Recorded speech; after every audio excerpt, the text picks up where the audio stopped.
నమస్కారం city bulletin కి స్వాగతం ముందుగా హెడ్లైన్స్ మంచిర్యాల జిల్లా కేంద్రంలో గంజాయి అక్రమ రవాణా చేస్తున్న ముఠా అరెస్ట్ వారి వద్ద నుంచి 1100 గ్రాముల గంజాయి 4000 నగదు స్వాధీనం కేసు నమోదు చేసి రిమాండ్కు తరలించిన మంచిర్యాల పోలీసులు బీజేపీ నాయకులు మంచిర్యాల ఎమ్మెల్యేపై చేసిన ఆరోపణలను ఖండించిన కాంగ్రెస్ పార్టీ నాయకులు ఎమ్మెల్యే ప్రేమ్ సాగర్ రావు ఆదేశాల మేరకు ఏర్పాటు చేసిన విలేకరుల సమావేశంలో మాట్లాడిన కాంగ్రెస్ నాయకులు స్థానిక సంస్థల్లో బీసీలకు రిజర్వేషన్ శాతాన్ని పెంచాలని కలెక్టర్ కార్యాలయం ఎదుట నిరసన ఓబీసీ జిల్లా అధ్యక్షులు బొద్దున మల్లేష్ ఆధ్వర్యంలో జిల్లా అదనపు కలెక్టర్కు వినతిపత్రం అందజేత మంచిర్యాల జిల్లా కేంద్రంలో చుట్టుపక్కల ప్రాంతాల్లో యువకులకు గంజాయిని అక్రమ సరఫరా చేస్తూ డబ్బులు సంపాదించడమే కాకుండా యువతను చెడు అలవాట్లకు గురిచేస్తున్న 4 వ్యక్తులను మంచిర్యాల పోలీసులు పట్టణంలోని రైల్వే స్టేషన్ సమీపంలో అరెస్టు చేశారు. మంచిర్యాల డీసీపీ ఎగ్గడి భాస్కర్ మాట్లాడుతూ మంచిర్యాల పోలీస్ ఇన్స్పెక్టర్ సిబ్బందితో కలిసి పట్టణంలో పెట్రోలింగ్ చేస్తుండగా రైల్వే స్టేషన్ సమీపంలో అనుమానాస్పదంగా తిరుగుతున్న 4 వ్యక్తులను పట్టుకుని విచారించగా వారు కొంతకాలంగా డబ్బులకు ఆశపడి గంజాయికి బానిసై 2-3 నెలలుగా బల్లార్షకు చెందిన ఎస్కే రిజ్వాన్ పాన్ షాప్ యజమాని నుంచి కిలో గంజాయి 16,000కు చొప్పున తీసుకువచ్చి మంచిర్యాల చుట్టుపక్కల ప్రాంతాల యువకులకు 20 గ్రాముల ప్యాకెట్ను 200 రూపాయలకు అమ్ముతున్నట్లు తెలిపారు. ఇదే క్రమంలో ఈ రోజు గంజాయి సరఫరా కొరకు రైల్వే స్టేషన్లో మంచిర్యాలకు చెందిన Buke Saraiah alias Sai alias Mekar Shyam alias మేస్త్రి హమాలివాడకు చెందిన వెంకటేష్ గంజాయి కొనుగోలు చేయడానికి సరఫరాదారుడు ఎస్కే రిజ్వాన్ కొరకు రైల్వే స్టేషన్ ప్రాంతంలో ఎదురుచూస్తుండగా ఆ 3 వ్యక్తులను అరెస్టు చేసి వారి వద్ద నుండి 1100 గ్రాముల గంజాయిని 4000 రూపాయలను 4 మొబైల్ ఫోన్లను సీజ్ చేసి అరెస్టు చేయడం జరిగిందన్నారు. వారి వద్ద సీజ్ చేసిన ఫోన్లను వెరిఫై చేయగా అందులో సీసీసీ నస్పూర్ మరియు శ్రీరాంపూర్కు సంబంధించిన చాలా మంది గంజాయి సేవించే యువకుల నెంబర్లు ఉన్నట్లు పోలీసులు తెలిపారు. 4 మంచిర్యాల పోలీస్ స్టేషన్కు తీసుకువచ్చి కేసు నమోదు చేసి రిమాండ్ నిమిత్తం కోర్టులో హాజరుపరచడమైందని తెలిపారు. ఈ కార్యక్రమంలో ఏసీపీ ప్రకాష్, సీఐ బన్సీలాల్, పోలీసులు సిబ్బంది పాల్గొన్నారు.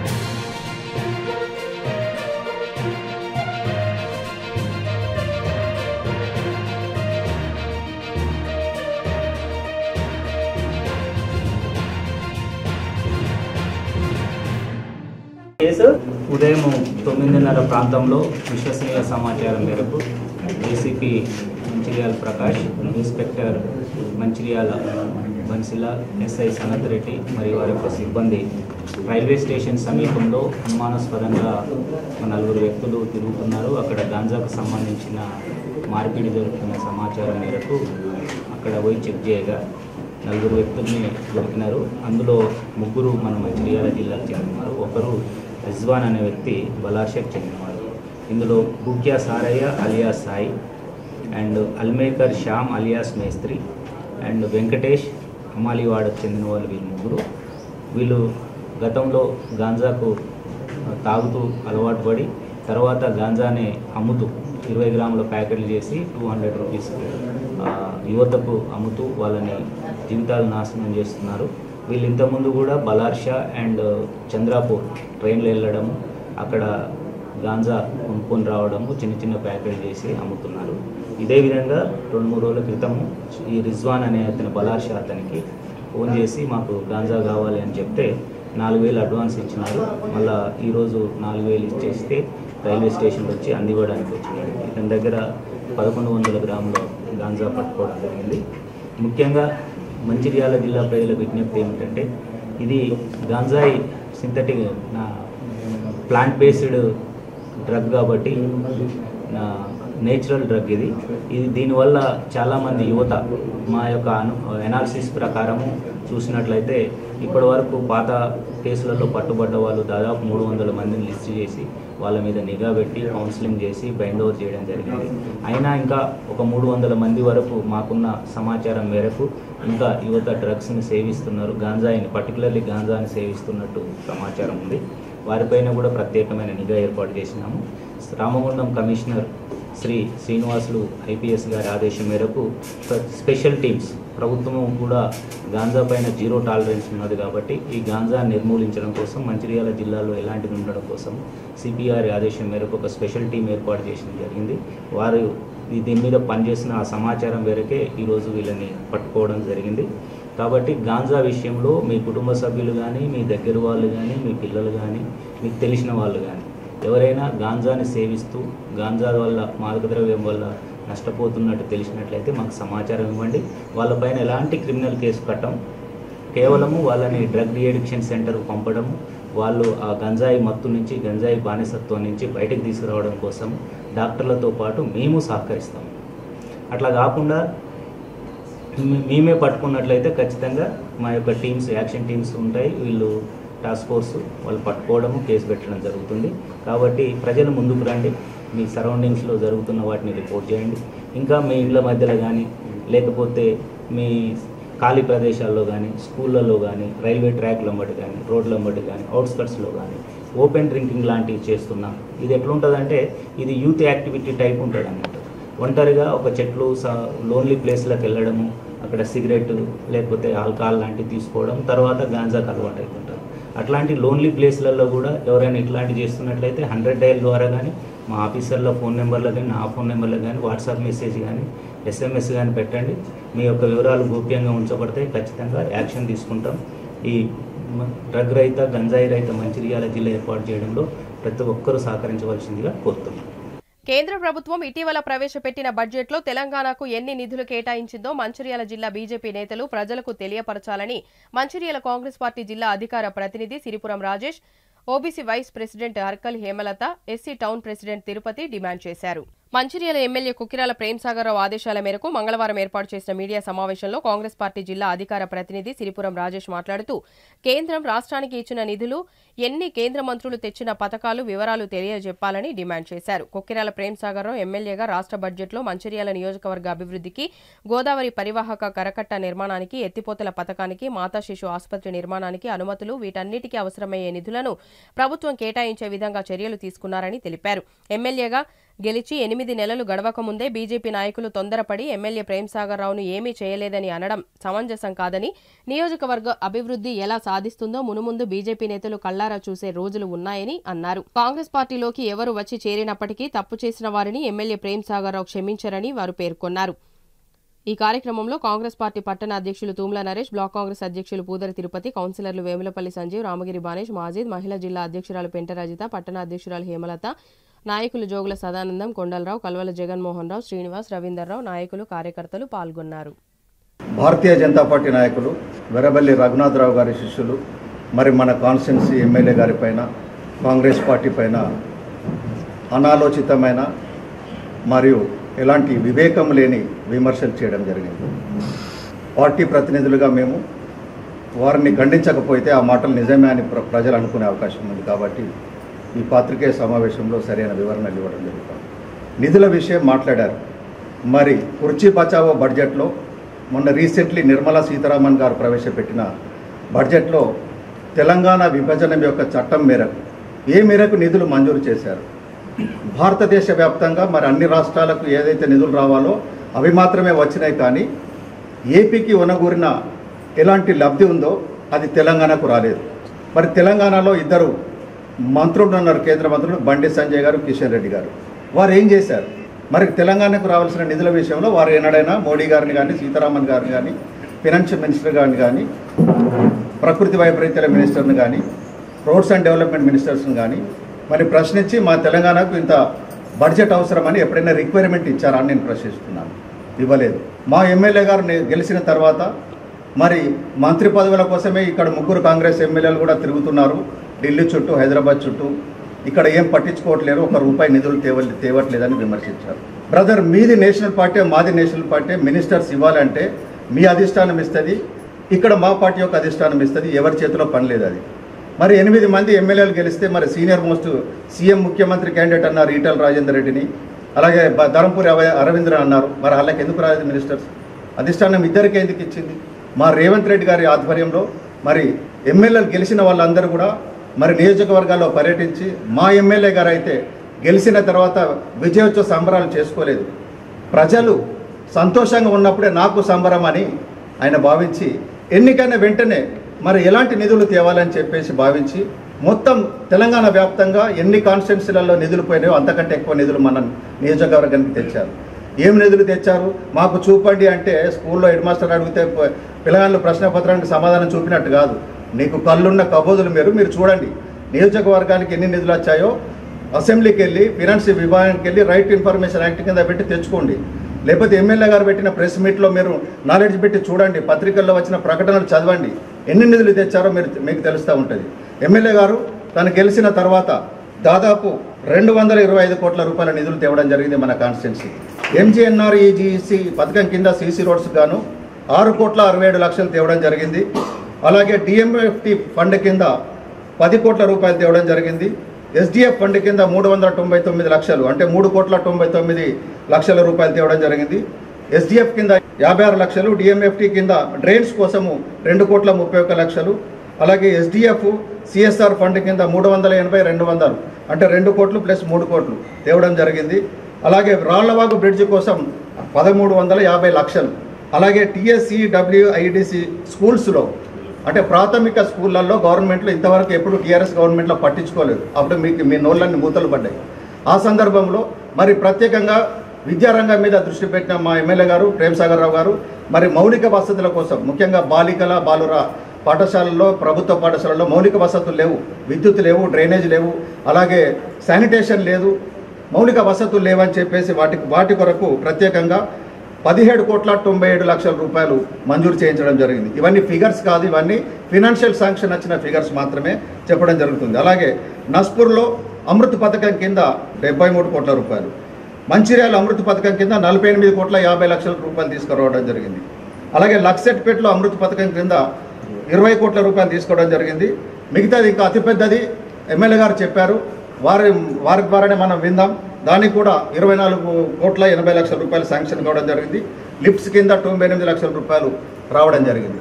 మరి మన కాన్స్టిట్యున్సీకి మరి ఇంత వందలాది కోట్ల రూపాయలు సాధించిన ఘనత ప్రేమ్సాగర్ రావు గారికి దక్కింది.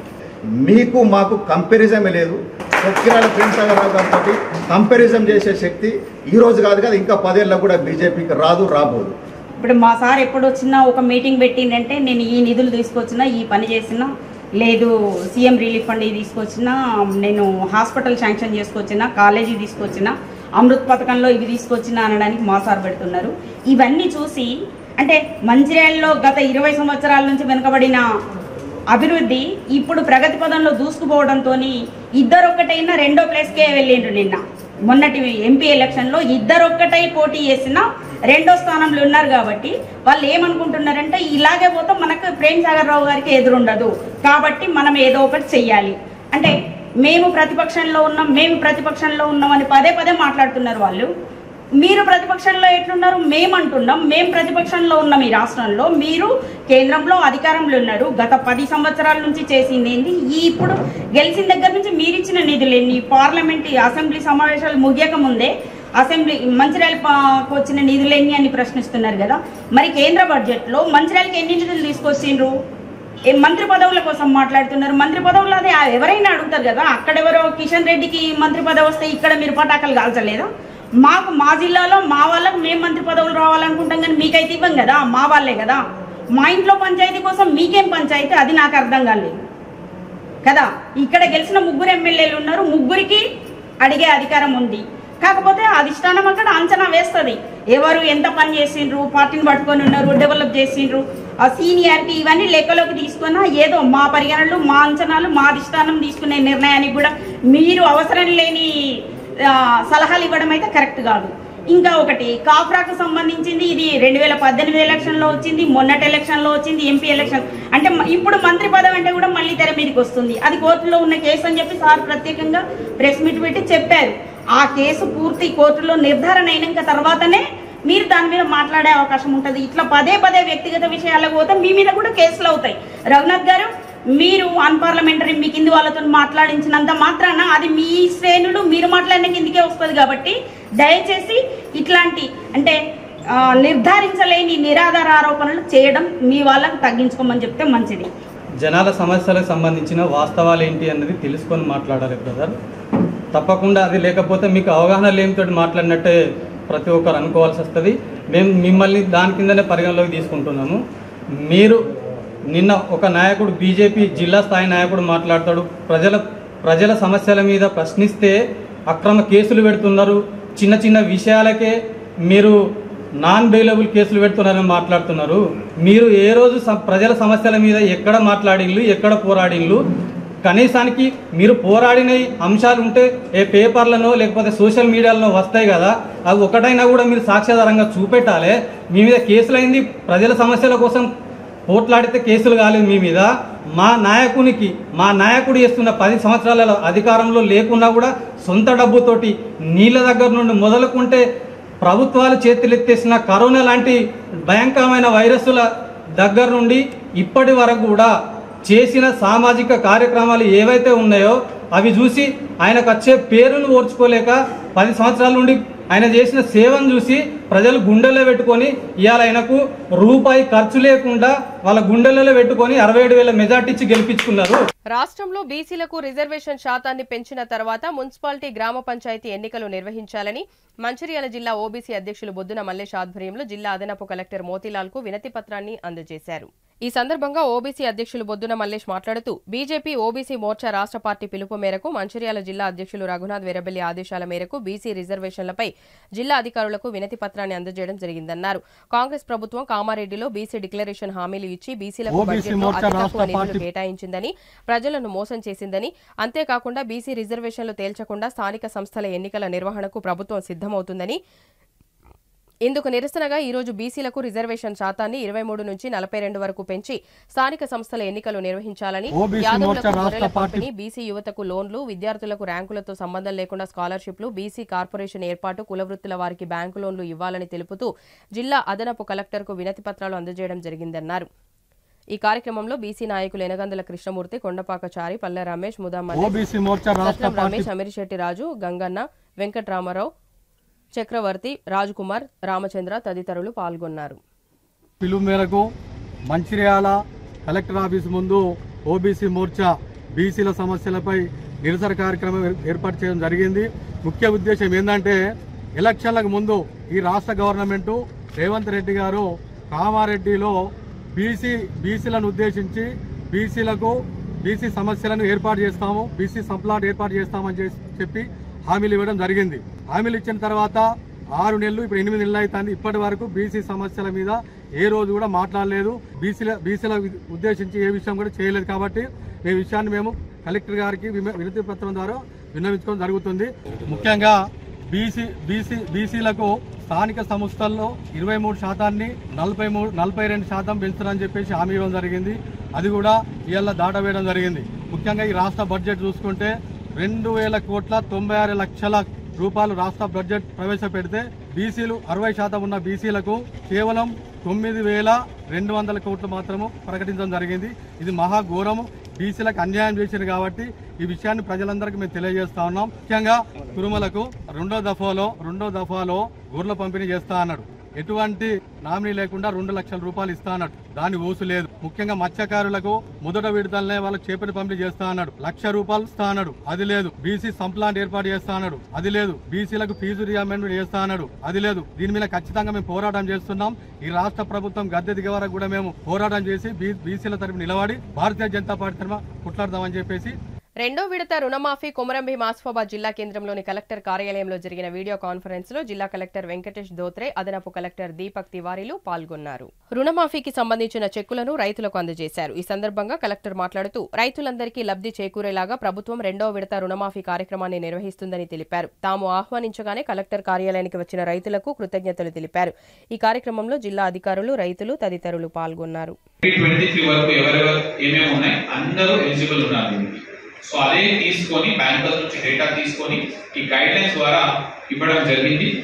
ఎక్కడ కూడా ఏమైనా ఇష్యూ ఉంటే, టెక్నికల్ ఇష్యూ ఆర్ ఎనీథింగ్ ఏమైనా ఇష్యూ ఉంటే కూడా మీరు కంట్రోల్ రూమ్ చెప్పొచ్చు, లేకపోతే మన అగ్రికల్చర్ ఆఫీస్ చెప్తే కూడా మనం దానికి సమాధానం ఇస్తాము. సో ఇంతమంది ఈ రోజు ఇక్కడ వచ్చి అందరూ ఆనరబుల్ సీఎం సార్ని మాట విని తర్వాత ఈ లాంచింగ్ ప్రోగ్రామ్ లో మీరు కూడా భాగస్వామి అయి మన అందరికీ ఇంత మంచి స్ఫూర్తి ఇస్తున్నామని అందరికీ మళ్ళీ నేను ధన్యవాదాలు తెలుపుతూ, so I thanks my district agriculture officer ఎన్డిఎం.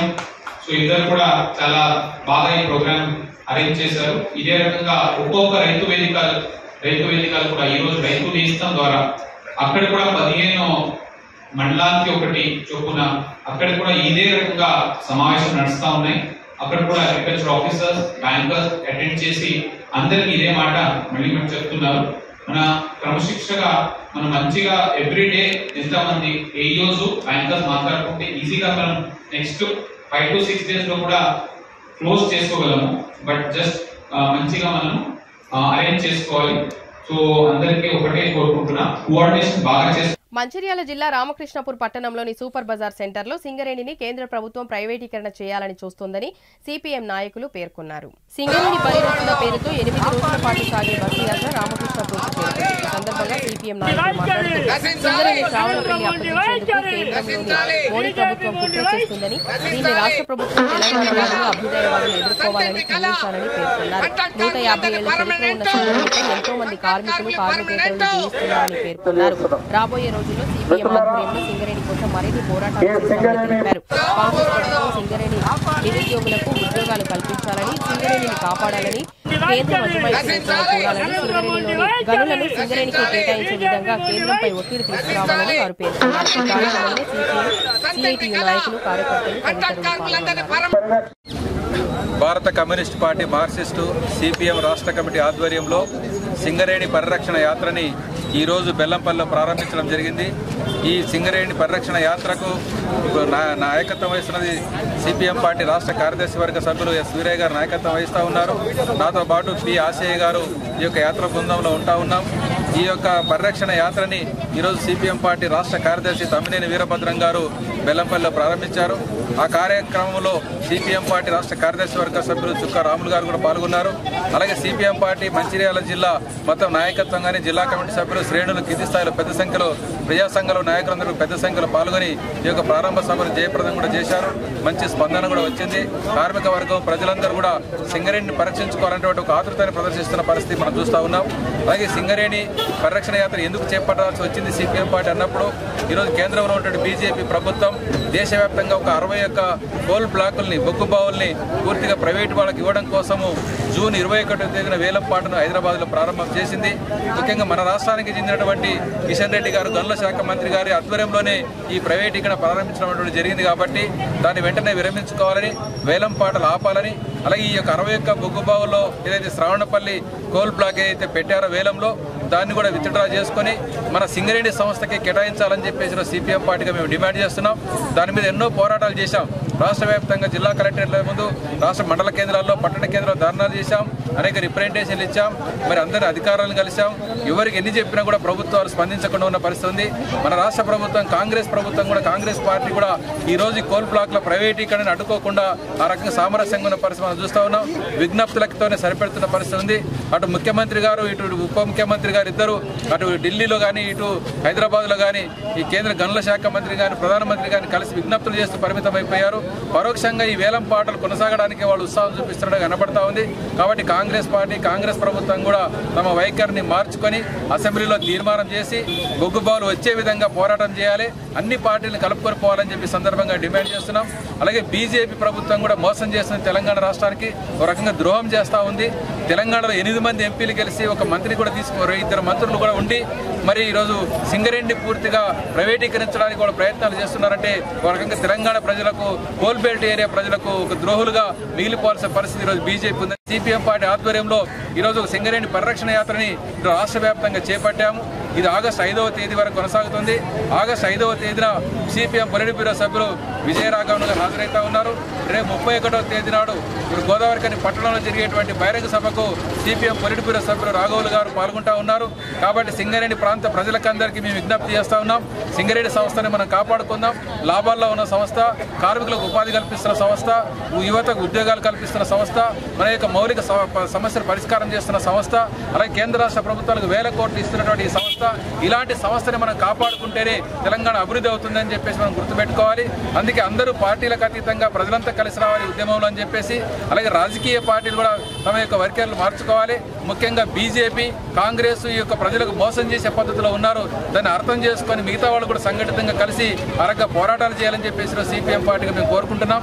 అందుకే మంచిర్యాల ప్రజలకు, రామకృష్ణ ప్రాంత ప్రజలకు, అందరికీ కార్మికులకు అందరూ కూడా విజ్ఞప్తి ఏమిటంటే ఈ సింగరేణి పరిరక్షణ యొక్క కోసం జరుగుతున్నటువంటి సిపిఎం పార్టీ ఉద్యమంలో మీరందరూ కూడా భాగస్వాములు కావాలని చెప్పేసి మేము కోరుతున్నాం. ఆసిఫాబాద్ జిల్లా కేంద్రంలో బోనాల సందడి నెలకొంది. ఆషాఢమాసం బోనాన్ని పురస్కరించుకుని జిల్లా కేంద్రంలోని సందీప్ నగర్ లో పోచమ్మ బోనాలు ఘనంగా నిర్వహించారు. శివసత్తులు నెత్తిపై బోనం కుండలతో డప్పు చప్పులు నృత్యాల మధ్య కాలనీవాసులు బోనం సమర్పించారు. పెద్ద ఎత్తున బోనాల కోసం కాలనీవాసులు తరలడంతో పండగ వాతావరణం నెలకొంది. ఈ సందర్భంగా వారు మాట్లాడుతూ సమృద్ధిగా వర్షాలు కురిసి ప్రజలు సుఖ సంతోషాలతో వర్ధిల్లాలనే ఉద్దేశంతో బోనాలు సమర్పిస్తున్నట్లు తెలిపారు. ఈ కార్యక్రమంలో శివసత్తులు రవి, కీర్తి, రేణుక, సిరికొండ నీల, పోషక్క, పుష్ప, చిలుకమ్మ, అమ్మక్క తదితరులు మహిళలు పాల్గొన్నారు.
రామకృష్ణపూర్ పట్టణానికి చెందిన సీనియర్ రిపోర్టర్ పూర్ణానంద కుమార్ సింగ్ ఇటీవల తీవ్ర అనారోగ్యంతో బాధపడుతూ చెల్మెడ ఆనందరావు హాస్పిటల్లో చికిత్స పొందుతూ ఈ రోజు ఉదయం తెల్లవారుజామున మృతి చెందారు. ఈ విషయం తెలుసుకున్న రామకృష్ణపూర్ పట్టణ సీనియర్ నాయకులు అబ్దుల్ అజీజ్, గాండ్ల సమ్మయ్య, రామిడి కుమార్, సత్యపాల్, ఎర్రబెల్లి రాజేష్ మరియు రిపోర్టర్లు, జర్నలిస్టులు వారి కుటుంబానికి ప్రగాఢ సానుభూతిని తెలిపి పార్థివ దేహానికి పూలమాలలు వేసి నివాళులు అర్పించారు.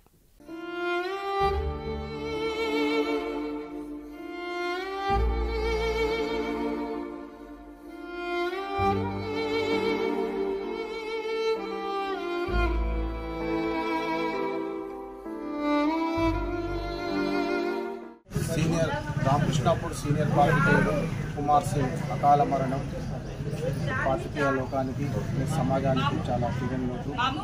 అతని లేని లోటుని మనమందరం ఎంత చెప్పినా కూర్చోలేము. ముఖ్యంగా వాళ్ళ కుటుంబానికి, వాళ్ళ పిల్లలకి భగవంతుడు ఆత్మస్థైర్యాన్ని ఇవ్వాలని, వాళ్ళ కుటుంబానికి పాత్రికేయ బృందంతో పాటు రామకృష్ణపూర్ పట్టణంలో ఎన్నో సేవా కార్యక్రమాలు చేస్తూ మనం కరోనాలో కూడా తను ఆరోగ్యం క్షీణించి ఇబ్బంది పడడం జరిగింది. సో ఆ సమయంలో కూడా ఎంతోమందికి అతను కూడా కరోనా పేషెంట్లకు ఆర్థిక సహాయం అందించడం జరిగింది. అదేవిధంగా మన రామకృష్ణాపూర్లో కరోనా సమయంలో ఆర్టీసీ బస్సు పునరుద్ధరణ కార్యక్రమానికి అతను చాలా సేవలు చేసి మళ్ళీ ఆర్టీసీ బస్సు రామకృష్ణాపూర్ పట్టణానికి హైదరాబాద్ వెళ్ళడానికి తన వంతు పాత్రను పోషించి మళ్ళీ ఆర్టీసీ బస్సు ఇటు విద్యార్థులకి, సింగరేణి కార్మికులకి ఇవాళ ఆర్టీసీ బస్సు హైదరాబాద్కి వెళ్తుంది లగ్జరీ బస్ అంటే అది కుమార్ సింగ్ యొక్క పాత్ర అందులో చాలా సమూహమైనది. ఈ సందర్భంగా గుర్తు చేసుకుంటూ తన కుటుంబానికి ప్రగాఢ సానుభూతిని తెలియజేస్తూ సో మా వైపు నుంచి కూడా వాళ్ళ కుటుంబానికి ఆర్థికంగా తోడ్పాటు అందిస్తామని సందర్భంగా చెప్పడం జరిగింది. రామకృష్ణపూర్ సీనియర్ పాత్రికేయులు కుమార్ సింగ్ అకాల మరణం ఇబ్బంది గురి చేయడం జరిగింది. వారి పవిత్ర ఆత్మ చేకూరాలని చెప్పి వారి కుటుంబానికి ప్రగాఢ సానుభూతిని తెలియజేస్తా ఉన్నాం. మరి ఇంతకుముందు మన అజీజ్ సార్ గారు చెప్పినట్టు చాలామందికి ఆయన కూడా ఎన్నో రకాల ఆర్థిక సహాయం చేయడం జరిగింది. మరి ఆయన లేనటువంటి లోటు ఇలా పాత్రికా రంగానికి అక్కడ ఉన్నటువంటి రామకృష్ణపూర్ ఏరియాకు కూడా తీరని లోటు. ఇవాళ ఏదైనా దూర ప్రయాణాలకు వెళ్ళాలంటే ఇవాళ ఆర్టీసీ రిజర్వేషన్లు సౌకర్యం కల్పించినటువంటి వ్యక్తి. మరి ఇంతకుముందు చెప్పినట్టు హైదరాబాద్ కూడా ప్రత్యేకంగా బస్సును మన స్టాప్ ఉండే విధంగా రావడానికి ప్రయత్నం చేసినటువంటి వ్యక్తి అలా మన నుండి దూరం కావడం బాధాకరం. మరి వాళ్ళ కుటుంబానికి కూడా భగవంతుడు ధైర్యాన్ని ఇవ్వాలని చెప్పి మరి సిపిఐ పార్టీ తరఫున వారికి ప్రగాఢ సానుభూతి తెలియజేస్తుంది. బులెటిన్ ముగించే ముందు మరోసారి ముఖ్యాంశాలు. మంచిర్యాల జిల్లా కేంద్రంలో గంజాయి అక్రమ రవాణా చేస్తున్న ముఠా అరెస్ట్. వారి వద్ద నుంచి 1100 గ్రాముల గంజాయి, 4000 నగదు స్వాధీనం. కేసు నమోదు చేసి రిమాండ్కు తరలించిన మంచిర్యాల పోలీసులు. బీజేపీ నాయకులు మంచిర్యాల ఎమ్మెల్యేపై చేసిన ఆరోపణలను ఖండించిన కాంగ్రెస్ పార్టీ నాయకులు. ఎమ్మెల్యే ప్రేమ్ సాగర్ రావు ఆదేశాల మేరకు ఏర్పాటు చేసిన విలేకరుల సమావేశంలో మాట్లాడిన కాంగ్రెస్ నాయకులు. స్థానిక సంస్థల్లో బీసీలకు రిజర్వేషన్ శాతాన్ని పెంచాలని కలెక్టర్ కార్యాలయం ఎదుట నిరసన. ఓబీసీ జిల్లా అధ్యక్షులు బొద్దున మల్లేష్ ఆధ్వర్యంలో జిల్లా అదనపు కలెక్టర్కు వినతిపత్రం అందజేత.